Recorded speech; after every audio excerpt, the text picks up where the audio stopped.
time out. Gave us another possession, especially late in the game.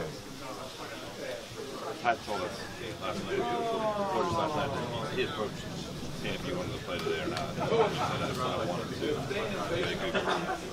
What was the importance of staying alive? Well, I mean, I already knew D-Wade was going to be out. We'd be down to probably 1.5 more hands if I sat him. Just I'm available. I'm not injured, so I could have used the rest. But at the end of the day, my teammates needed me tonight, and it's a big role win for both. And it's 8 years since you had straight triple-doubles. Is that a descriptor at all of how well you're playing right now? Well, I actually played pretty bad tonight. Wasn't as strong with the ball. I had 6 turnovers. Kind of lazy with the ball at times. And my teammates did a great job bailing me out. I just try to put the ball on time, on target to get those assists, and they got to make the shots, and that's why I love my teammates. And then on the rebounding, I wasn't shooting the ball like I've been shooting this season, so I had to try to do some things to try to affect the game. So I pride myself on being a triple threat guy, and that's a byproduct of it being able to get another triple double. But part of that's playing defense. You have to Yeah, absolutely. As a team, we're locked in. I'm locked in, and it starts with me defensively setting the tone, and then everybody else is just in tune with what we want to do. And it's a very tough team, especially with Wall. He's barreling down the lane and playing at a fast pace all night long, and Bradley Beal's playing at an all-star level this year. So, and all the rest of those guys kind of just complement off those two guys. So, there's a big standstill, especially for us on the defensive end. Without Otto Porter for them, it seemed like you guys were able to sort of manipulate some lineups to take advantage of his absence and some things they had out there. What did his absence do for you guys? We play the same way. We're out guys too. We're out Dwayne Wade, Isaiah Thomas, Derrick Rose. So we're out guys too. What type of conversation were you looking to potentially tap into with the shoes that you were? Well, being in obviously we know where we are right now. We know who's at the helm here, but us as Americans, no matter the skin color, no matter the race, no matter who you are, I think we all have to understand that having equal rights and being able to stand for something and speak for something and keeping the conversation going. And obviously I've been very outspoken and well spoken about the situation that's going on at the helm here, and we're never going to let one person dictate us as Americans how beautiful and how powerful we are as a people. So equality is all about understanding our rights, understanding what we stand for, and how powerful we are as men and as women, black or white or Hispanic, no matter your race, whatever the case may be.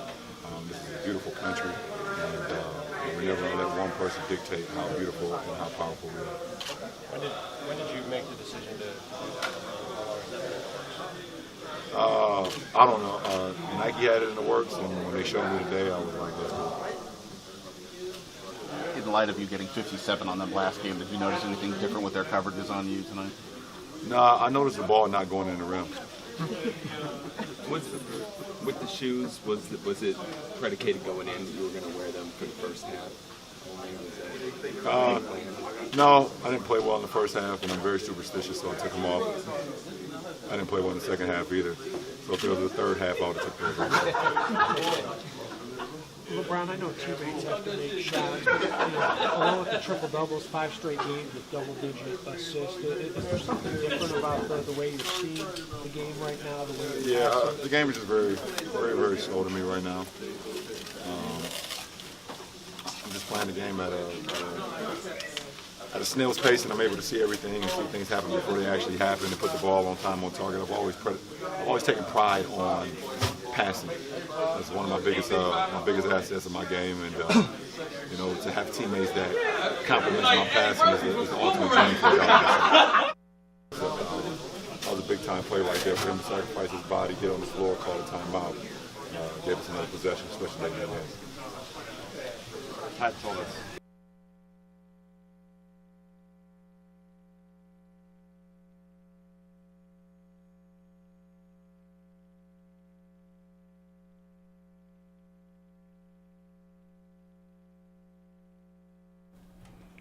What's going on, everybody? Good evening. This isn't a Tuesday night, but the reason we're here on this Monday evening is because, tomorrow we'll be working. We will be at Capital One Arena working. The Wizards will finish this current 4-game homestand up by taking on Anthony Davis, DeMarcus Cousins, and the New Orleans Pelicans. That being said, we want to thank everybody for tuning in tonight. Truly appreciate you guys' support as always. So this is episode 50, in case you haven't been paying attention on social media today. Kind of our first milestone here, Focus TV. So happy to have reached it. So Cardell Dudley's with me tonight. I'm Wilson Tarpey. We want to thank you guys for tuning in, whether it's on the live stream over on Bliss, here with us on the Focus TV Facebook page, or over on the Focus TV Twitter. So did you want to throw anything on the hitting number 50, or you just want to get started? I mean, good times, man. It went by fast. One day we should have some cameras in here so they can see the behind the scenes. Man, that's gonna be crazy. It would shock people, but all praise to the man above. Seriously, just how he's blessed us to be in this position. It's been a long, hard road. It hasn't been easy, but we here, and we kind of got a rhythm going. So I'm just excited to try to take it to another level down the road, national. Why not? Man, it's like he got this up and going like in less than a year. Right. Almost a year to the date, we already knew, what was happening this season. So definitely, as you said, I'm going to piggyback off that. Thank you to the man above. And thank you guys as well. Without y'all's continued support, man, this content wouldn't be reaching anybody. So thank you guys for choosing to follow along, whether it's on social media, whether it's just checking out, the articles on our respective sites, over at findersmag.com, over at mymodernsports.com, YouTube pages, etc., man, or tuning in every Friday on DCTV. Whatever capacity it is that you support us, we truly appreciate it. That being said, as you guys saw, we opened the show. LeBron had another good game, I guess we could say. He didn't think he shot very well, but basketball is it's about more than just shooting. And that played in a role in the Cavaliers' win over the Wizards last night. So we're going to start today's show off with the Wizards segment. You can get over to findersmag.com and mymodernsports.com if you wanted to read the recap and preview from yesterday's game. We already told you what we took from the game via the recap, but tonight we're going to just take a couple minutes to break things down even further. So, Cardell, I'll let you go first and, chop in. The Cavs are good, man. I mean, I know they're good, but I don't think people really understand how great they are. Mm-hmm. I understand why Stephen A. kind of said there's no excuses for LeBron if he can't beat the Warriors. If you're the best player in the world, get it done, And at first I was like, man, the Warriors deep, man. They can mess with those guys. They got deeper. But the Cavs are just as deep. I think people don't realize that in their top 10 to 11, they have guys that are multiple-time All-Stars, Finals MVP, and a regular season MVP. Literally, as their 9th or 10th man, like in a rotation playing roles now. That's how deep they are. And LeBron get a lot of the credit, rightfully so. He's the best player in the league, best player on the team. But it's not just him. They got to start paying attention to the other guys. Even in the preview, that I wrote, I said, look, LeBron gonna do his damage. You just got to kind of limit it, which I believe they did this game.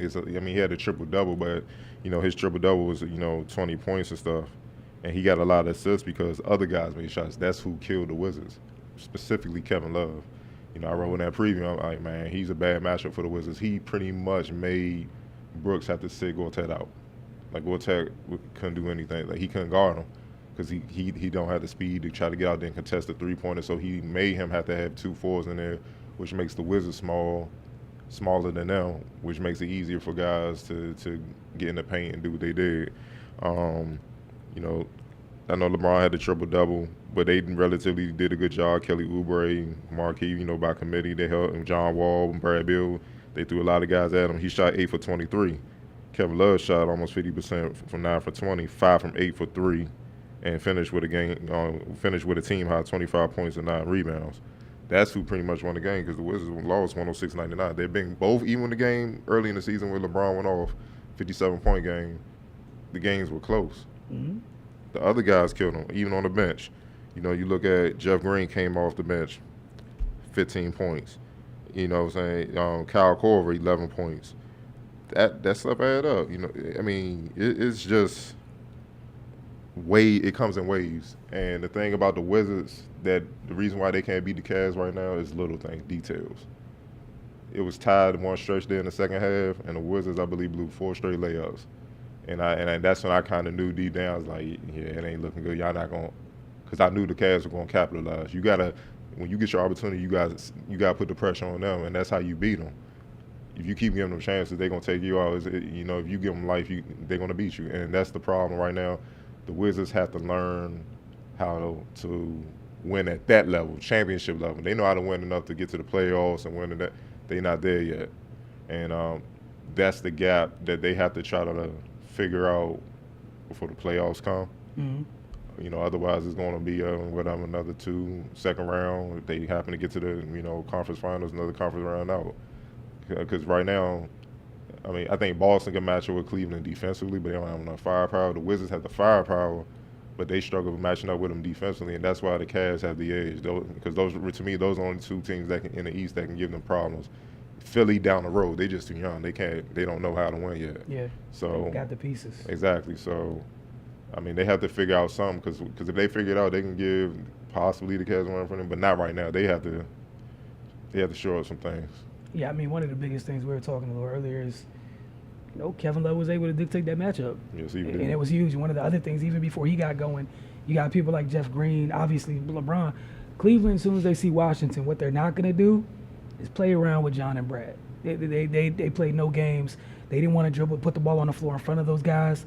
They want to give them chances to get deflections, get out in transition. Because when those two got in transition, even off of misses, Cleveland couldn't, they weren't fast enough to make up, to get the numbers back in their favor on the opposite end. Right. So to prevent that, what do? You get the ball in the post. And not necessarily against Washington's bigs, but you run pick and roll. Get even somebody like Jeff Green at 6'9", what have you, 6'9" against a 1 or a 2, or even a 3. Kelly Oubre physically isn't the same. Physically isn't the match of Jeff Green. So even as much as he might try, at 6'9", if you get the ball, it's pretty much a paint touch. That little jump hook is nothing. A running floater, it's nothing for you. And they force Washington, if LeBron's in the post, you don't want to necessarily double because, one of his greatest, if not greatest attribute or skill is passing the ball. Right. So you don't want to leave a shooter to double. And one of the things we saw continually was Cleveland kept putting those 2 guards in the post. And then they would pick on Washington's bigs on the perimeter, kind of trying to wear John and Brad down. Because they know, again, you can't really deal with them in the open court. Or with the half court, you can a little bit, but the last thing you want is those 2 running freely, because that's Washington's life. That's how Washington survives. That's what makes Washington good, is those 2. Right. And here's something else. For 3 quarters, they were even. Mm-hmm. The 4th quarter, the Cavs outscored them 23-16. Like I said, little things. And here's how they did it. The difference right now, and I don't know what's going on with the Wizards lately, is free throw shooting. Yeah. Cavs shot 83%. They only missed 2 free throws, 10 out of 12. The Wizards shot 56 from the line, 9-16. That's the game right there. The Wizards outscored them in the paint, 46-40. The Wizards got more second chance points, 16-8. And the Wizards got, and this is a testament to both teams because nobody really got out and got easy points. The Wizards still got the edge, 9-8, and fast break points. The Wizards won most of the matchup stat-wise, you know what I'm saying? But, like I said, little things. Those pivotal free throws. Stretches. Those pivotal stretches. Yeah, free throws, man. Just little things, man. So, the Wizards out-rebounded them. You know what I'm saying? It was like 51-42 or something, right? Yeah, 51-42, exactly. So, the Wizards are close, man. They closer than what people think. They just got to be consistent. Start beating the teams they supposed to beat. Mm-hmm. And whatever, because that's why I'm kind of, I was upset at how they played so far this season. Because I'm like, man, try to get home court. But right now, Cavs like, whatever, we beat you. We can come there and beat you too. So they got to figure out something. They got about 4 months to do it. They got to figure out something where, they, play smarter down the stretch. Even John Wall with some of the turnovers he had, late, stuff like that. They got to do that. But also, I want to give props to Mike Scott. They need to extend that guy. I mean, that guy's literally saving them this season in a lot of games. He had 19 points in the win over last night, but I think over the last games he hasn't shot under 57%, and that is averaging 14 points over that span over the last 7 games off the bench. And I love that Brooks finally went to the lineup that you brought up to me that you would love to see, which is Marquise Morris and Mike Scott together, and they more than held their own. You know what I'm saying? I would like to see Marquise kind of play more consistent defense. But you know, they can be a matchup nightmare for guys learning how to play with one another because both versatile. They can rebound, they can score, they can shoot, they can post, they can drive, pass. You know, they multi-dimensional bigs, so that's the asset. You know, when Gortat don't have it going, Mahimi ain't foul trouble, whatnot. You know, it just adds another element. But like I said, it's little things. The Cavs know how to win at the championship level, and the Wizards have to learn that. And that's usually what it comes down to, especially in the playoffs. Right. And obviously in the regular season, but mostly in the playoffs. Playoff games come down to a few possessions. Good teams, great teams, they dominate those stretches. Right. You know, you might catch them slipping early, but late, you know, Cleveland played good defense. And keep in mind, as you were saying, something to be encouraged about, Washington shot the ball poorly for much of that game. Outside of Mike Scott, no one else really shot the ball very well consistently. Brad didn't have one of his finer shooting nights. John struggled a little bit from the floor. Oubre did. He shot 50%. He just ain't shooting up, but he did. Okay, so we got Scott and Oubre. That's it. But typically, this is the team where, you know, we've seen even in past games that they've lost, they don't shoot that poorly.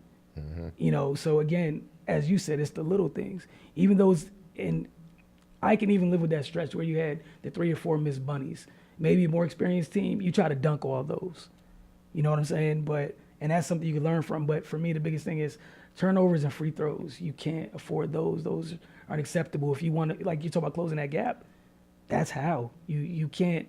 You got to make a team beat you. You can't contribute to that. Even the little process. things, the league I was getting the rebound, Jeff Green getting out dunking. See, those are points, you know, little technicals in the first half made it hard on you. It's little things you look like, man, like you can't make those mistakes and beat the Cavs. You dang sure can't make those mistakes and beat the Warriors, you know. So hey, man, they got to clean that up. Once they clean that up, they can rumble and, you know, like we always say, play consistent defense. That's the only issue with them is we don't know what type of defensive effort we're going to get. And I knew they was going to be locked in because they wasn't trying to have LeBron go off for sitting dang near 60 again. And we saw them. There were several stretches in that game where it was beautiful defense. People moving, especially with that lineup you mentioned with the 2 4s in. You were able to switch. When they tried to run that pick and roll, you're able to switch without any issue. Both of the guards came back and hit the glass hard. You had John rotating over to get a couple blocks, Brad as well. But those don't mean anything if you turn the ball over right after you regain possession, man. And the thing, this is what I'm saying, they play well, man. Like, the Wizards only turned the ball over 10 times against that team. It's literally just when they turned it over. Yeah. You know what I'm saying? And not making free throws. And those are momentum killers. They both had about like 10 turnovers, I think, as 10 to 9. 10 to 9. Okay, so it wasn't like Cleveland turned them over 20 times, anything like that, anything crazy. It was literally just that when Washington made a mistake, Cleveland made them pay. When Cleveland made a mistake, Washington couldn't Sometimes make. made You them know, pay. like you said, maybe you make them pay this time. Next time they don't suffer at all for it. Exactly, man. So either way, you know, it's not something to be a Washington fan. Again, you know, we just try to talk truth here. There's nothing to hang your head about, but for if you're Washington, that effort level that you had on, you know, Sunday against Cleveland, it can't be anything less than that for the remainder of this season. That needs to be consistent going forward. And obviously, like you said, you just got to clean up some of the little things, man. But we're going to take a quick break, and when we get back, you know, Octavia's not here, so I'm going to try to hold it down with this NFC East segment. Mm-hmm. And during the break, enjoy these high school rankings. You know, it's week 3 of these, and you're watching The Focus. We'll be right back.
Welcome back. So those are the high school rankings right here, brought to you by the Focus TV.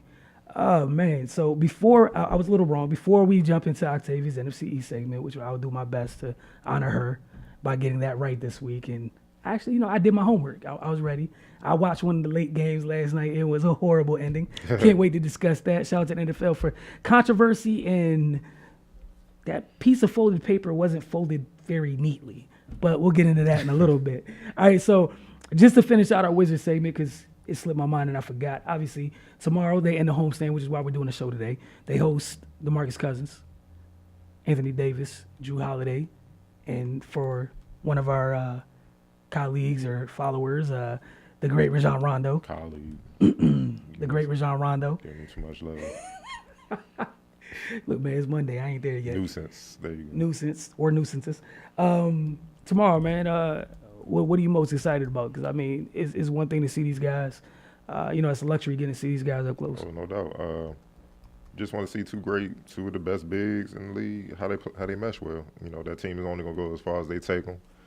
I think right now they understand that they're in the playoff race. They in the, if the playoffs started today, they would be there. It's a good test for the bigs. Oh yeah, it's gonna be a test.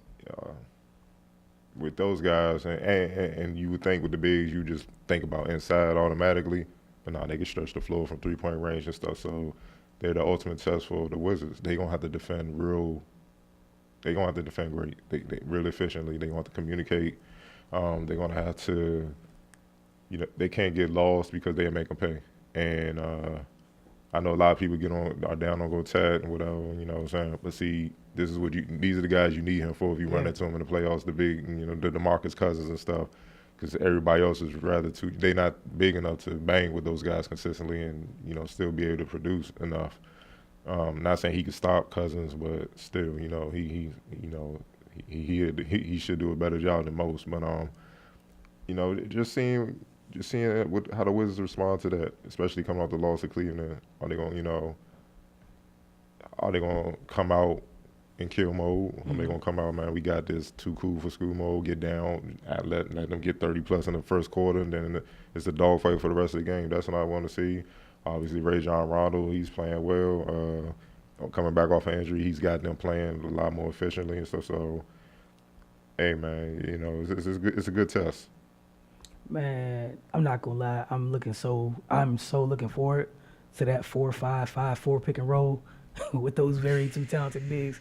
Because you talk about communication, you talk about the type of stress that can put on a defense, sir. With both of them being able to put the thing on the floor a little bit, both of them being able to hit that shot from beyond the arc.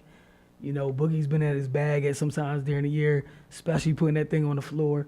And then I'm interested to see how Washington attacks them, because that's not a team you could just wildly go driving into the paint against. And if you're going to go down there, you got to be strong with it all the way through. That, and then and Bill and Wall don't have a night off. They got to deal with Rondo and Drew Holiday. Yeah. Drew Holiday's averaging, people don't know, he's averaging, 18? 18, 5 and 4, a little bit less than Bill, but scoring-wise, but around the same numbers, and assist and rebound-wise. Like I said, man, you dealing with, Rondo, he come back off injury, he just setting the table for everybody. And I'm like, man, DeMarcus Cousins and Anthony Davis averaging 26 and 25, and then 12 rebounds for Davis and 10 for him. 12 for Cousins and 10 for Davis. I mean, come on, man. Yeah. So by average, that's 50-plus points and 20 rebounds. And we've seen a couple times this year when they put up something like astronomical numbers where, they combine for 73 and 40. And I apologize. Boogie's actually averaging also 5 assists. Hey, man. And, so that ball's moving over there. They better Communication, talk. huh? They better talk. It's going to be a big one. All that quiet.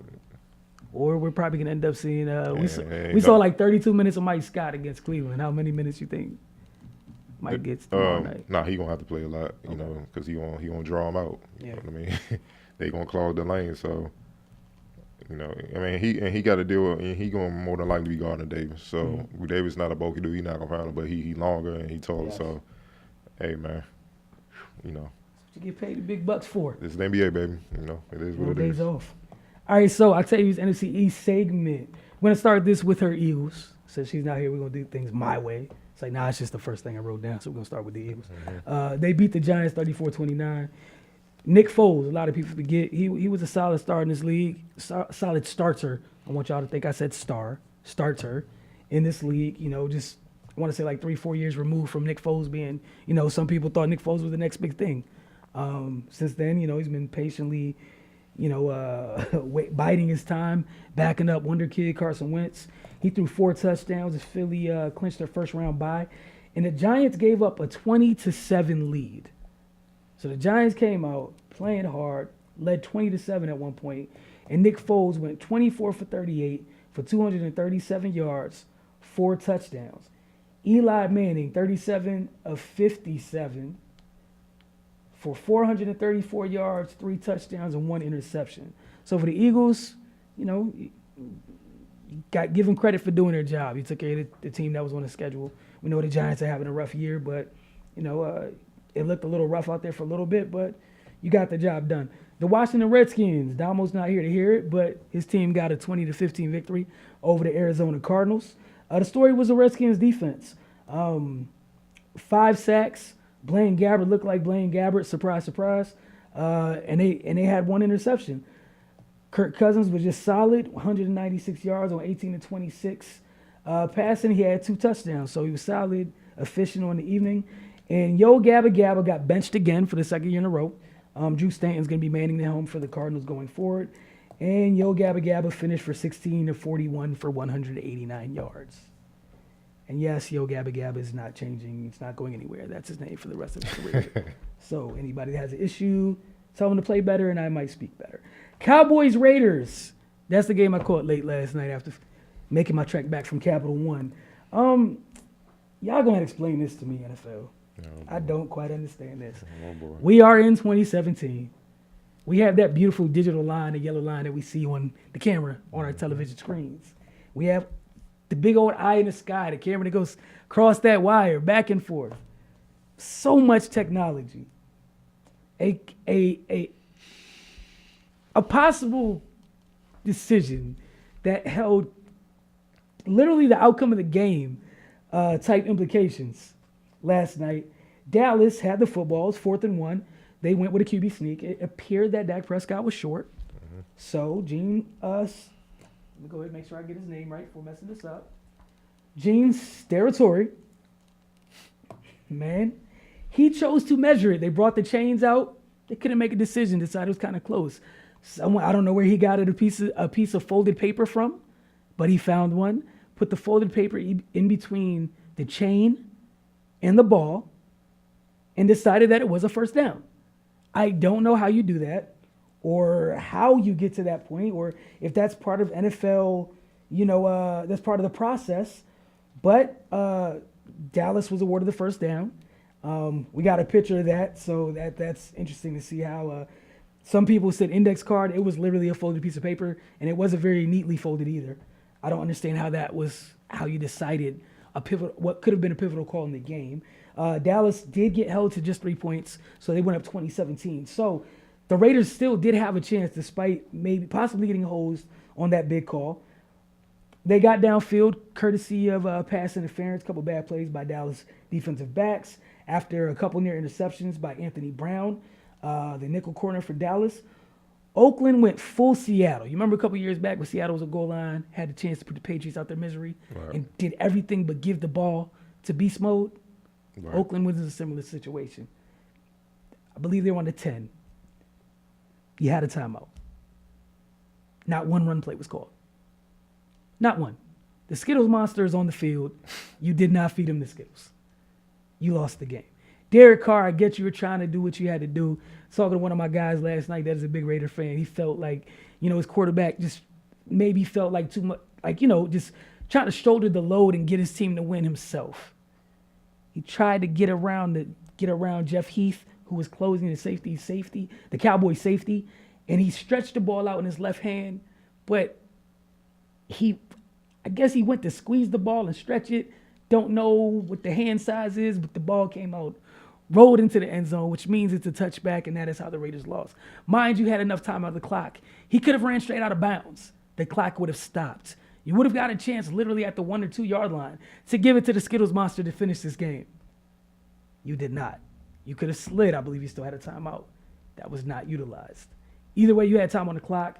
That is the decision that was made. The Cowboys escaped. Their playoffs hopes are still alive. So that was a crazy way to end the game. And I've never seen that before, where a folded piece of paper, again, not very neatly folded either. You guys get on the internet, get on a Google machine and search this. It's crazy. And to get an explanation, Gene's territory. Let me go ahead and give you guys this explanation real quick as to why. He told The Athletic's Vic Taffer after the game that the index card confirmed the call for him, but he was able to establish Prescott had the first down when he saw the ball touching the first down marker. Quote, the ball was touching the pole. I put the card in there, and as soon as it touched, it was nothing more than reaffirmation. The decision was based on my visual from the top looking down and the ball touching the front of the pole. Again, you guys Google this, check this out, this video of it. I don't know what to say. If the Raiders, I'm kind of hurt by it, but at the same time, you did have an opportunity to take care of business. You failed in doing so. So let us know what you guys think. We got the mailbag this week. So hashtag the Focus TV MB. Again, it's hashtag the Focus TV MB. We're going to take a very quick break. And when we get back, we got the college hoop segment and then rapid fire. You're watching the Focus TV.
Welcome back to the Focus TV. Thank you so much. If you've been tuning in the entire time, thank you in advance if you just tuned in or if you're about to tune in. But this is the college hoop segment of tonight's show. Then right after that, we'll get down with rapid fire. So, Cardell, the floor is yours, sir. All right, man. Saturday, rolled to GW. They took on number 6 Miami. A lot of people don't know that yet. They ranked 6th in the country. Yes. Chris likes in them? Yeah, man. You know. Is my guy Jaquan Newton still at school or no? Yes, he is. He's still there. You said still in school, so you saying he a super senior, huh? I don't know. I'm not saying he's full Perry Ellis mode. I'm just asking. Yeah, that'd be cool. I don't know how he put it off, man. But it was a good game in the second half. GW fell 59-50. You know, put up a great fight. It was a weird game for GW because in the first half, they actually played great defense. Miami came in averaging 78 a game. They held them to 59. So that tells you the type of defense they had. Only problem in the first half was they couldn't score, man. They couldn't score. They were missing bunnies, and I don't know why. Just point blank layups they normally make, and it dug them a hole. They trailed 32, I believe, 32-15 at the half. And they shot 18% from the field. They were 5 for 27. 18%? In the first half, 18%. How much did they trail by at the half? 17. They were down 32-15. 18%. Yeah. But that's great. That is good defense. You held them to 32 at the half. That's the point. And, you know, Miami's a great, great three-point shooting team. They shot 41%. They shot 38% in the first half. The second half, I don't know what Coach Maurice Joseph did. Got into him, did what he had to do. totally different second half. They came out firing. I think they went on like a 8-2 run to start the second half, and they actually won the second half 35-27. And they held one of the best 3-point shooting teams in the country in the second half. 0% shooting from 3-point range. Yeah, That's how they clawed back and made it a game. It was just too big of a hole from, the first half not scoring, and that's why they couldn't come up with the win. I mean, it was a great test because they're a fairly young team, man, and it was a great test for those guys. I mean, they starting in their backcourt, the sophomore Jair Bolden, and the freshman from who a lot of locals know, Baltimore native Terry Nolan Jr., who I love, man. Once he understands how to pace himself, improve his jumper, he has all 10 talent, written all over him. He's athletic. He's feisty. He can do a number of things. He's versatile. I love his mentality. Like, he got that Baltimore dog in him. You'll know a Baltimore player when you see him. They don't care who on the court, man. They think they the baddest dude out there, and they play like it. They compete like it, and there's much respect to them. But Miami, they got a shot, man. They got a shot in the ACC. The way they shoot threes, they're athletic, they're big. A lot of people don't realize how big they are.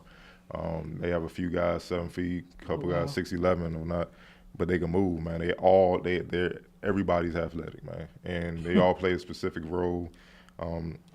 They were led by DeJuan Hill, who's a 6'11" center, sophomore. That's what I'm saying. They're young too, sophomore center. He had 15 points and 12 rebounds.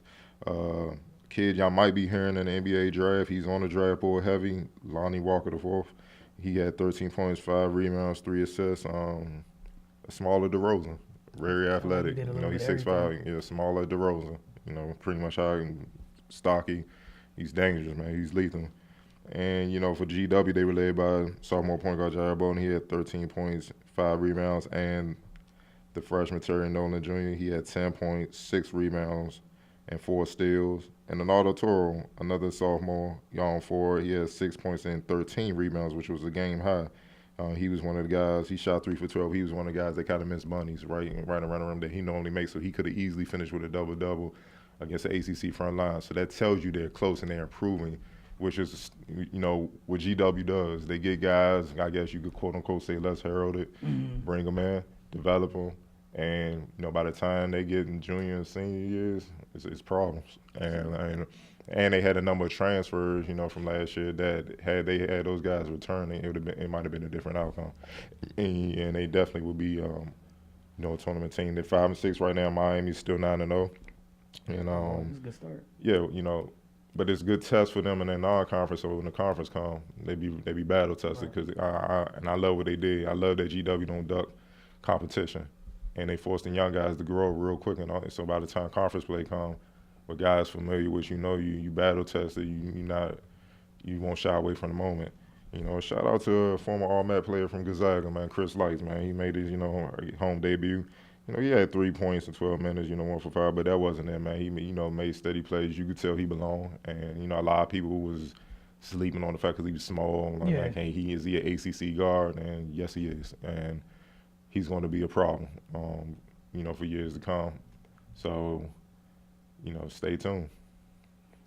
Also, big showdown coming down Maryland JUCO. Oh, before I get to that, man, shout out to Tyler Kavanaugh, former Colonial, earning a 2-year deal with the Atlanta Hawks, man. I mean, I started covering GW, I believe, the year he was redshirting. He transferred from Wake Forest. A lot of people don't know that. He was at Wake Forest at first. He came to GW, had to sit out and really work on his body. I think he said he came in with 212. And, when it was time to play the next year, 240. Ready to go, and you can see the impact right away. He was double machine. He could step out, shoot. Real great, solid defender. That's what people don't know. He knows his limitations. He knows his strengths. He don't play outside of it. So very, very smart player, and he came up big countless times. And the reason why I always felt like he would be a pro at the NBA level was because against the big games, against the big guys that were on the draft radar and stuff like that, he performed well against those guys. Whether it was with that monster team with Larson, Patricio Garino, Joe McDonald, or when he had to carry the scoring load last year, he always came through. And how I feel when I always say when you're on that scouting report, we'll see how nice you are when the scouting report catches up because it dissects the hell out of you. And if you're still producing through that, then you're legit. And he kept producing through that. And then seeing him after the season not get drafted, man, go down to Portsmouth, help lead his team to the championship down there in front of all the NBA guys. Summer League, do work, go down G League, do work, and get a call up.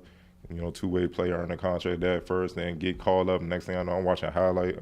I'm watching the game, actually. He playing against the Pelicans and actually holding his own against Anthony Davis and DeMarcus Cousins. I like, yeah, he belong. I know he belong in the league. And then just to see him get this 2-year deal, man, it's a testament to him. He deserved it. He put that work in. He grinded. Much respect to him. I wish more players can kind of understand that's more of a realistic path to trying to get to the league versus the what's called the glitz and glamour side of it. Yeah, you McDonald All-American come in, one of them average 35, and they're just getting it don't work like that, man. So not for most people. So kudos to him. But back to the Maryland JUCO, we have a big matchup coming up Wednesday as 10-3 Montgomery College hosts 10-4 Prince George's Community College. First of all, they just rivals because they, counties in Montgomery County, PJ. So a lot of the kids came up together playing against one another, being recruited by the same schools and stuff, so they know one another. But since I've been covering the Maryland JUCO heavy the past 3 years, it's definitely been a rivalry, whether it's at PG or at their gym. And it usually holds stakes of who wins the Maryland JUCO. It usually ended up going through one of the two. So. Expect a war. The game is at Montgomery College Wednesday, 7:30. Montgomery College is led by sophomore guard, 6-foot sophomore guard, Colin Turner. Bad boy right here, averaging 32 a game. That's when you were talking about earlier this year, right? Yeah. That hasn't let up at all? 32 a game, yeah. 13 games played, he's averaging 32 a game. 54% shooting from the field, 43% shooting from three-point range field, 81% from the line, averaging 5 rebounds as well. And PG is led by another sophomore guard, Gus Stone. He's averaging 18.9 on 50% shooting from the field, 31% shooting from three, and 76% shooting from the free throw line, along with 4.9 rebounds and 3 assists a game. So I think I've been getting hit by a lot of people I want to see that matchup between those two. It's going to be fun, and I'm going to be right there. I'm going to be there to, cover it all and try to, bring it all back for people to see on the show who aren't able to make it. But I expect a war. 2 well-coached teams. We had both coaches on. It's Gasky Bird from Montgomery College, Brian Johnson from PG. So that's going to be fun. I mean, it's about as elite as you can get in Maryland JUCO, from the top, from coaching to the players to the supporting cast. Man, it's going to be a war. So whoever walk out of that should feel good about themselves. Hey, something's got to give. Yeah, you ain't lying, man. Something got to give. Those numbers right there sound outstanding. Yeah, it sounds like 2 kids who understand their game. Oh, no doubt. You know what I'm saying? Not playing outside themselves at all. No doubt. Gus, I remember he actually set out last season getting academics right, but the year before as a freshman, he actually displayed the same talent. He was a little bit, he wasn't as strong, a little bit more immature. He didn't appreciate. I think that year did him good to just as quickly as it can be given to you, it can be snatched and taken away, and he's way more mature. You can see it in his face. He locked in, man. He like, man, I'm about to. I mean, I can get. It's there. It's possible. Right. I just gotta, go out there and take it. And he's trying to take it. And the way you take it is win these games and definitely win your matchup. Not just how I am. Don't just try to outscore Colin if you're gonna go in there building a win. Try to shut him down. Yeah, shut him down. Because if you don't shut him down, you're gonna lose. Yeah. Clearly. 32 through 13. Yeah. That means it's definitely I think. Definitely 3 is like the scientific method. That's 13, so it's almost a habit now. That dude's a bucket. Pretty much, man. Sounds like a walking bucket. Pretty much.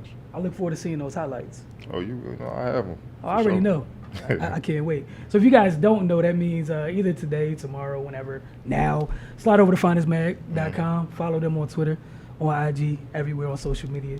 Do the same thing with the Focus TV and also with my Mono Sports. We appreciate that. But now, last but not least, we're going to end the show the right way with rapid fire, because there is no other way to end the show here at Focus TV. What you got for us today? Well, for me, I mean, I'm holding it down for everybody who's not here. So, this is a friendly first question, man. It's our 50th episode, man. So, a lot goes into this that people don't realize and take for granted. Over the past 50 episodes, what's been your most memorable moment? Oh man, probably just the first time like the first time it aired, just knowing that the process worked. Right. You know what I'm saying? Kind of like that might have been it, just knowing that the process worked, and then it's just tweaking. It's just tweaking it and improving. It's just really just the fun part. It's all about the work and stuff behind the scenes, but you know, you probably don't enjoy it all the time when you're doing it, but it's the Right. it's the fun part. That's the part I enjoy. Okay. For me, the Wizards giving us a nah, man. See, y'all, this is why we need to have another camera here, because that was definitely an off-camera answer. So go ahead. Nah, let me chill. Having a guy come up to me, you know, I think I text you. I was at get my car worked on at the shop, and dude came up to me like, "Yo, you look familiar, man. You got sports shows?" I'm like, "Yeah." You like the folk? Yeah. And he actually went verbatim on the last show that we went through. I'm like, man, we just started off. I'm like, wow, you know, and that kind of shocked the hell out of me. I'm like, because you don't expect nobody to really be watching that early, and this was like January or something. Like, it was real early when we first started. So That was less than a month. yeah, so the fact that he kind of, you know, already was paying attention, I knew we had something, you know, so it was just a matter of just continuing and, you know, improve and stuff. So that's when I knew. That was my most memorable moment. Second question is, Bengals coach Marvin Lewis said he would step down at the end of the season. Then he came back today and said he didn't say that, but we all know somehow, some way he won't be there at the end of the season. And in the 15-year run, is it overdue? Yeah, it's been overdue, and I won't say we know that he won't be here at the end of the season, because we felt like this way for 30 years now. It's felt like he's been there for like 30, right. and it's only been 15. So until I see like proof, I needed like a body confirmed that off, A body, that, like jeez. in the sense that the office is empty, the nameplate is gone. I need confirmation. Other than that, he's the Bengals coach. I mean, why keep him, man? Why? And if I'm here, why stay there? It's where you gonna go from now? Man? It's no But you could way have up. asked this for like the last 6 years. Exactly, it's no way up. So what do we really, you know? Come on, man. But to me, it's over. Yeah, it's time to start over, and that includes him too. Trey Young. Yes. Freshman point guard for Oklahoma. Oof. Led unranked Oklahoma at 8-1 to a 91-83 win over third-ranked Wichita State at Wichita with 29 points and 10 assists. The freshman point guard is averaging 28.8 points and 8.9 assists on 47% shooting from the field, 37% shooting from three. Is he not just the best guard in college, but best player also? It's too early to say he's the best player. It is? I feel like it's too early. That's just me. Like, give me like if it keeps up during conference play, I'm there. Like, that's the only reason why I think it's a little too early is, and he's amazing. Don't get me wrong. I definitely think he's the best guard in the country. It's like, put it like this: if you say that that's the best player in the country, I'm not about to fight you about it. I just want to wait till conference play, because like you were saying, I'm kind of just talking with you. I kind of lean to that whole scout report. It's a little bit different in conference play than non-conference play. When the teams know your sets inside and out, you still doing that like 5 games in the conference play, I'm right there with you with no questions asked, no hesitation. Just let me see what life looks like in conference play first. I mean, he's in the conversation for sure. Oh, yeah. Him and Bagley, a couple other guys I'm looking at. I mean, he's amazing. Like, when they say Steph Curry, it's a little. I feel it, man. It's not far fetched. Like, you know how sometimes people throw like reckless comparisons up. It's not reckless, which speaks volumes. Yeah, and he's balling. The wild thing is, you saw him on the circuit, the UIBL circuit. He was doing the same thing. But you know, people just look at it like, you know, it's a high school type level, whatever. But the fact that he's doing it on the big stage in college, you know, and he's doing it without a lot of fanfare. He's carrying those guys. I mean, I gotta give it props, man, because I mean, he's getting it done. He's a bucket, and he's drawing the same type of attention that Steph kind of did at Davidson. So, you know, like you say, if he keep it up, he definitely will be, you know, getting a lot of Player of the Year awards for sure. And deservedly so if he gets them. Deservedly so. Yeah, but he got that, you know, was it Big 12? So you got to deal with the Kansases and the Texases. And that's all I'm saying. Like, say you go Texas. and you do your normal thing. You get Kansas, Texas, what have you. Right. That cements it for me. I'm like I said, I'm with you. He's in the conversation for sure. you do Kansas, Texas dirty like that. That's just affirmations locking in it for me. Okay. I'm That's just fair enough. 13 games is too early for me. Syracuse came back to hand Georgetown their first loss of the season, 86-79 overtime. Hoyas now sit at 8-1. Do you believe in the Hoyas? I would say this. I know some Hoya fans don't want to hear it. Cupcakes non-conference schedule. Okay. So I'm not nice way to say it. Yeah. So, and I get it. You got to, like, it's college sports. You got to do what you got to do. You guys been going through some things, so that's fair. 8-1 starts not bad. You look under the hood a little bit. That's to each their own for how they feel about that. The loss of Syracuse, I won't say unacceptable because it's still too new. Into the sense with it's still a new coach, but that just wasn't a good loss. There was no reason to give that game up when it seemed like you had it going down a stretch, and we were talking about the Wizards, but similar to them with Cleveland, you contributed to your own demise. And I want to give Syracuse credit for continuing to play hard throughout it, but Georgetown definitely played a role in that game and in the way they did it as well.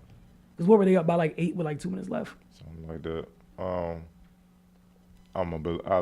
I believe in Big Pat. Yeah. He needs time. I'm rooting for him. Like I always say, I felt like he should have got a job offer in the NBA. Long time due. Yeah, I'm not a believer in the Hoyas until they start beating some people and force you to believe them. Like a lot of people still kind of hold out hope that this is the 80s, when they were just dominant, and it's not like that anymore. And I think people just got to kind of come into reality of what it is. And Pat's trying to get it back there, but they're not there now. But it takes time, and you got to let that happen. Exactly. And one of the biggest things that's been hurting the Warriors over the years is guard play. That's how Syracuse came back. Franklin Howell, who's from the area, played at Paul VI, all that guy. Paul VI, he tore him up, making plays coming back. The kid battle. That was getting steals. Yes. Come on, man. He tore that. That's how they came back and won the game. And as guards, you control, especially in college, you really control a lot of the game. That should have been a win. Maybe they get a couple plays in, all right, buckle down, calm down. But that didn't happen. They kind of just imploded and they took them out. So, we got to see more, man. Like, Biggie, I mean, they're going to have some matchups. Put it this way. Beat teams like Villanova. Beat teams like that. Then the Butlers and stuff like that. Then we can be like, okay. Then you can throw the Syracuse loss with one of those type of wins. Yeah. No, I'm right with you. Stuff. This is the other thing. Just before we move on, like people just got to let people earn stuff back before we just get it to them. No matter we in a how much we microwave want era. to. Just we in a microwave let them era. earn it. And there's nothing wrong with just keep it a buck about where Georgetown is. It's not like this is a perennial championship contender, right? And again, just living in reality. They've been trying, they haven't been who they were back then for quite a while. So you got to like you said, I'm with you. I do got faith in Big Pat. I just want people to let the process play out and just live in reality through the process. And things will go as planned. Okay. The Carolina Panthers owner, Jerry Richardson, announced he was dealing with a sexual misconduct investigation and will sell the scene. What's your thoughts on that? Look, man, I don't know what's wrong with y'all, man. And y'all, man, just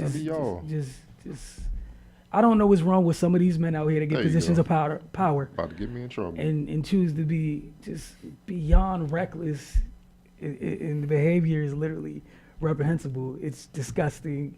It's. I just can't even fathom why do that. But, I mean, that's just part of life. You go around doing stuff like that if it's true. You reap what you sow. All those old cliches, parents have said that's passed on for generations and generations. If you're walking around doing stuff like that, I mean, you're going to lose things. You might not, it might not show up immediately, but, I mean, if that's what you're walking around doing, seeing some of the stuff that was reported today, come on, man. Can't walk around talking about, I read something today talking about Jeans Day, and you walking around like pretty much grading the females that work there on the jeans and how they put the jeans on and comments like that. That's disgusting, dude. And money and power, man. That's one of the worst drugs that anybody can have if you don't know how to deal with it. And that's what you see a lot of people that's getting caught up are people with power and money. They don't know how to handle it, and it's coming to light. I just believe in giving everybody respect. You know, even if they disrespect you, especially in a guy in his position, you can't even react like a normal person would because you got way too much to lose. Yeah. Just get them up out of there. You ain't even got to acknowledge it. Just look at you ain't even got to say nothing. Somebody trip, just glance at the security. They should know what to do. You know, but I mean, it just speaks to the epidemic of what a lot of men feel. You know, with that they have those resources that the world is theirs and everybody just living in it, and that's a dangerous thing. You gotta always remain humble because you're not in control of nothing. And you know, a lot of people say if, and you're right, nothing has definitively came out, but at the same time, if you're not guilty, why are you selling the team? So something must have happened. And that's what's weird to me. That sale happened so quick. Quick. Remember how long the bomber thing took with the NBA? Yeah. And I know it's not the same thing Right. literally, but most teams, like, you know, Yeah. it doesn't happen that quick. Yeah, I'm like, if she lying, I'm not selling nothing. Y'all I going, forgot we the going young to woman's fight. name, but like an employee that's been there 20 years already started taking over the day-to-day activities, Right, I just like saw. the COO.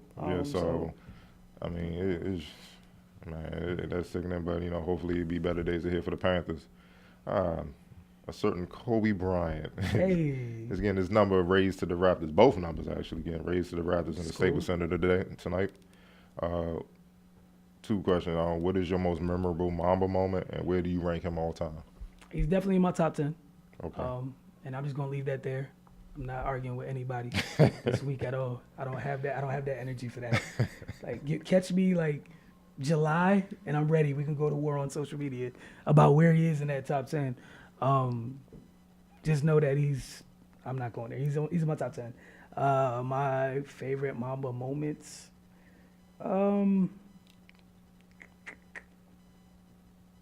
I know it's corny, but probably against the Trailblazers when that ball rolled out. And not the ball rolled out, but he had the ball at the top of the key, got past Scotty, threw the lob to Crossed him Shaq. up, yeah. I like Started that. the Just, dynasty. yeah, just because they needed that to happen for them. Yeah, So. started the dynasty.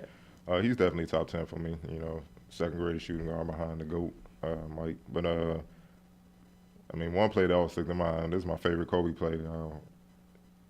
Robert Horry threw the outlet pass real quick, and they was against the Nuggets, and Vincent Yarbrough was running after him, chasing him down, and he caught the ball, took one dribble, went behind his back, and did 360 Yeah, right that on was Vincent uncalled for. Yarbrough. That was one of that right there. You know, I always say Kobe when he, you know, his creativity was crazy. Like he got enough. I mean, that's a lot of time what made him so hard to guard because it's like, how you gonna defend me when I don't even know what the hell I'm gonna do? And I tell a lot of basketball players, young basketball players, stop being a drill. Yep. You gotta learn to play, be instinctual. Fine, you know, this dude quick. That's instincts. That's when you really tear people up. Because I'm like, if you like a drill and I do the same drill, I know what you're gonna do. It's easy to guard. Use your instincts, very few players, if any, were better than him being instinctive basketball players, and that's what separated him from a lot. Like that was all instincts. Nobody, you not practicing that. And defender run after me, I'm gonna go behind my back and off one leg and just do 360 and dunk on him. You know what I'm saying? I mean, the defender he jumped, but he ain't even know what he jumped. He just jumped because he saw Kobe jump, and then he realized he's on the basket. All he could do is just let it happen. You know, so. You know, that was one of my favorite plays, man. Kudos to him, well deserved. You know, I wish more. One thing I was leave with this. The thing I respect most about Kobe is not really a skill or a moment. It's his approach to basketball, the work ethic, his seriousness. I wish more players would have that. You know, Slim worked hard, and you know, even though he had a talent base, he worked hard to mold that into becoming a top 10 player all the time. Like he's one player, you know how you said maximize everything you got. He can be at peace because he maximized everything he had in him. There you go, and respecting him for that. Steelers wide receiver Antonio Brown will miss the remainder of the regular season with the injured calf. How big of a blow is this for Pittsburgh? Everything. It's only like arguably depending on who you're talking to, best wide receiver football gone for a pass that I'm looking at Big Ben like why. Like, seriously, and I'm sure a lot of people aren't, but I'm going to do that, and y'all can come for me. I don't care. It was just stupid. Like, you pump fake, it's two defenders there, and then you throw it late. He tries to go get the ball. Secondly, you had Martavis coming down, you know, the front of the goal line a little later. You could have pumped the 8B and hit Martavis. That was just too much traffic. He gets his leg stuck in between the two defenders. I know, like, you know, the leg thing is – it's that's a freak accident or whatever. But my whole thing is there's two defenders there waiting to the spot you threw the ball at. Right. Why? He's 5'8", 5'9", or whatever. Why? Just why? just because you were late on the read. Why? I just thought it was just dumb football. If it was a different type of quarterback, look different, we're gonna call him out for what was he seeing. Right. So I'm gonna do the same right now. I don't understand what you're saying, and it was stupid. And you lost your best player. Yeah, pretty much. It's definitely a blow. You know, it's gonna mess up the rhythm as they end the season. They say he should come back for the playoffs, but who knows if he'll be right by then. And You better hope so. I mean, yeah, you know, and even if he do come back, is he gonna be good enough to do what he need to do? You know, for them to march on. Because right now with that loss, you know, they gotta go through New England to try to get to the Super Bowl, and that's hell, man. You know, so man, that's definitely a big blow. But we'll see. That's why they play the games. Maybe they can come up with it. You know, I think we went up in there and got them out of there. You know, doing the Manning area. You know what I'm saying? I mean, I know, but it's possible. You know, I'm just saying, keep hope alive. And look. Got to keep hope alive, man. Not for them. No, No. You don't believe in the Pittsburgh Steelers? When someone else is quarterback, yep. You don't believe in Big Ben? Nope. Wow. You want to take him on the 49ers over Garoppolo? Nope. Got me a quarterback, Jimmy G, baby. Shout out to my Uncle Tony. We happy. Bucks assigned Jabari Parker to G League affiliate to work himself back. If he gets back in rhythm, how dangerous are the Bucks?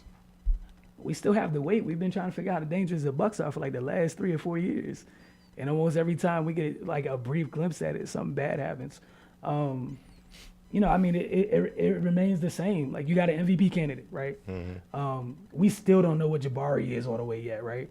So, no, I'm talking about in the sense of like his ceiling all the way. We don't know what his ceiling is. We know what he is as a type of player right now. He's a bucket. He's a vital piece. They need that. Giannis doesn't have enough help around him. It's something else that in that front court, they get to do some crazy things to match up with people. Good. It's another problem they have to throw at somebody else. When he gets healthy, just want to see what they could become. I've been feel like, we've been spoiled by this twice because of injuries to the kid. I just want to see it come back and stay healthy. Oh, no doubt. I mean, I love Jabari. I know. I just know what he can do. I mean, I remember as a high schooler, he was giving KD problems at KD's camp at Sidwell. It was amazing. Like, everybody in the gym, like, seriously? This dude ain't even at Duke yet. What the hell? And he's a problem. So I think it'll be a matchup. I think it'll be hell. Maybe not for the Cavs, but for everybody else who's kind of in that mix. And maybe not the Celtics, because they got a lot of guys to throw at them, too, at that same position. But everybody else, yes. Because, I mean, I just saw the Greek Freak almost take out the Raptors by his damn self. And that's so after that. And that's if he had a little bit more help. You're getting a special type player. 28 and dude, you know what I'm saying? So that's why they sent him to G League, and that tells me he's ready to play. They just want to get him some shape, and I love what they're doing, and I'm happy. I just want him to stay on the floor because when him and Giannis going, especially and then with Eric Bledsoe now, and that's the other thing. Think about this now. That's another dude who can hit that glass with Giannis. And once they get the board, they don't have to give it to Bled. They can go. With Brogdon and Bledsoe, Tony Snell, and all like running and set, man. And that's another guy, you get to run pick and roll with him and Giannis. We talk about Boogie and Cousins running it, get to watch it. Fun times, look, man, Greek Freak only need a little bit, though. He don't need, I mean, he's the one player, him, KD, and Kawhi. I always say this. Those are the 3 players I've seen battle LeBron to a standstill. Like, LeBron struggles with that dude in there. Man, Greek Freak a problem, man. So he get that dude. I'm just saying, man, Greek Freak, woo. But Jabari become Jabari. That's right. And then think about it, man. He only, 23? Man, 22, 23, man. Him and Giannis is too young. And then the crazy part is, like you were talking about after the Cavs, like, the East, like, pretty much, like, the middle pack of the East is separated by, like, a game. So, like, the fact that Milwaukee stayed alive, it's not bad that he's coming back. Like, right now, that's not bad at all. Oh, yeah, and especially in December and stuff. He just got to, man, look, I just want to see him get sharp, and then we'll see what goes from there. Yes, sir. The AP released their top 25 for college basketball men's side. Number 1 is Villanova. Okay. 2 is Michigan State. 3 is Arizona State. 4 is Duke. 5 is North Carolina. 6 Miami. 7 Kentucky. 8 Texas A&M. 9 Xavier. 10 West Virginia. 11 Wichita State. 12 Gonzaga. 13 Virginia. 14 Kansas. 15 TCU. 16 Purdue, 17 Oklahoma, 18 Baylor, 19 Arizona, 20 Cincinnati, 21 Texas Tech. Then you got finishing off Tennessee, Seton Hall, Florida State, and Creighton. Which team is the biggest surprise to you? The biggest surprise? Yep. Honestly, I was preparing for a different question. I probably would have Wichita State a little bit lower. Okay, that's your surprise. Yeah, just because of Oklahoma. And I think Oklahoma probably, you said they were 18? Who? Oklahoma? Or where were they? 17. 17? They should be higher than 17. And Wichita, well, they were 3 last week, so they dropped. Oh, there were 3 that they dropped to 11? Yeah, that's okay, what- that's they fair. was My 3, bad. Okay, okay. I'm sorry. I take that back then. They're fine. Okay. But Oklahoma still needs to be a little bit higher. And I'm surprised, not like not in deserving of the ranking, but just coming in the season, you ain't see him being that way. Oklahoma at all. Okay. I mean, we knew Trae Young was nice, but I don't think we thought he was going to be able to carry the load and lead his team this early, that quick. Mm-hmm. And in Michigan State, the Winston kid, I Winston. didn't think he was going to get acclimated that fast. Like I heard about him. I just didn't know. And again, I didn't watch him much coming in. I just heard about him. Matter of fact. And obviously he's real, so I didn't know that much about him. Matter of fact, here's some inside information. Sure. That's who, under the JT3 regime, that's who Georgetown was trying to get, and why they kind of didn't get Bracey. They kind of slept on Bracey. They were trying to get him, but Izzo like, nah, you ain't leaving Detroit, baby. He's You like ain't leaving that. Michigan. Yes, he was like that on the circuit. I mean, I tell people, man, look, if you want to see the next wave of college stars, like, go to that EYU. That joint is no joke. Like people that. like, hey, nah, go see. Hey, he's like that. Like I said, I didn't know about him. I don't pay too much attention before they get to college. And if I have a question, I text you or I text Marcus Houghton. Keep it honest. I'll just hit the 2 guys that I know because I don't pay attention too much on that level. But man, Yeah, he's a problem. yeah, For me, is Arizona State, and Hurley's doing a great job with them. They're undefeated, 10-0. They had one of the best point guards in college, Trey Holder, who's averaging 21.6 points, 4.9 assists a game. Then they're off guard, Shannon Evans, the second, averaging 18.6, 4.9 assists. Then they got the 6'8" freshman, Romero White. He's averaging 15.7 points and 9 rebounds a game. They have impressive wins over Kansas, Xavier, St. John's, and Vanderbilt already. that's a good resume, dude. Already. They ain't even got to the fact. Yeah, they ain't got to the conference play. So when they got to deal with the Arizonas and all UCLA, USC's good this year. So, I mean, I like how they jumping on. And I mean Hurley, man, he come from a great family, man. It's not surprising. Even his brother getting wins. They got the monster out in Rhode Island, A10, and they're gonna be coming to the GW soon. So, I mean, kudos to them, man. That's a surprise. NBA, according to ESPN, will conduct the All-Star Game player announcements in private. What people don't know is it's going to be like a draft. The most votes going to go to 2 guys from the top 2 players, and then they're going to select who they want. Right. So the NBA kind of sent out a memo allegedly that that will be done in private, the selection process. Do you like the move or not? They're grown. Get over it. You can choose it out loud. You've been choosing teams since you were like not 3 or 4, but since grade Since you school. played basketball. Like you'll be okay. And secondly, I need that. Some people need to know if where you staying in life. Right. I'm here for all that. So don't take that away from us. No, I need that. Yeah, Hey, that's don't gonna be take fun. that away from us. That Don't take that away that's from gonna be fun, man. Hey, I mean, they want to do something different other than it, so deal with what comes with it. Don't try to hide if it implodes. That's what it seems like they preparing for. And I don't want you to do that. My whole thing is we're in this age, everyone talks about the friendship and all this stuff. This is the type of stuff where we get a chance to see what's really what. Yeah. I want to know because is it about winning or friendship? Whoever's going to choose, don't make it private. Let us see this. And it might create some great basketball in the second half. And this is why I'm here for the chaos after All-Star Weekend. You know what I'm saying? I'm here for all the pettiness. Do not make it secret. What if a certain player have, Dwayne Wade starting at the 2, man? So we're like, all right, it's on. And happen to be your teammate. So look, I need that to happen. You know what I'm saying? Like I need that to happen. You know what I'm saying? So what if the Warriors like, we going, hey, JaVale McGee, come on, baby. You know what I'm saying? KD second. Or what if one of the Warriors is the captain and LeBron's their first pick? Yeah. Or what if LeBron's the captain and one of the Warriors or all 3 or 4 of the Warriors end up over there? Hey. Or all the Sixers end up, you know what I'm saying? Make this public, don't take this away from us. Or it could be fun. LeBron, running with Embiid and Greek And Freak. You know what I'm saying? Or all the guys who bother him. All on the floor with him at one time. Why not? Kawhi on the same Look, team. Like, LeBron, Kawhi, Giannis, all the fun. You know what I'm saying? So, last Don't take question. that from us. Who's your MVP right now? LeBron or James Harden? Right now, just right now. Is it right now? LeBron or James Harden? I'm probably going with Bron right now. Yeah. And the only reason I'm going with Bron right now, if Chris Paul ain't get back and start cooking instantly, I'd probably go with James. But You think it's more that system? Well, not Harden. no, Bad boy. I won't go to system. I think, and this is not a knock on Harden, but having somebody who's been there late, like I thought, like one of the things I thought was cool was I forgot, it was either last game or the game before, Chris Paul took over late, hit the 2 shots, told him, I got you. I thought that was huge because we've seen Harden at times, like, you know, and I know it's not a playoff game, it's just a regular season game. But sometimes, you know, Harden's still a young player.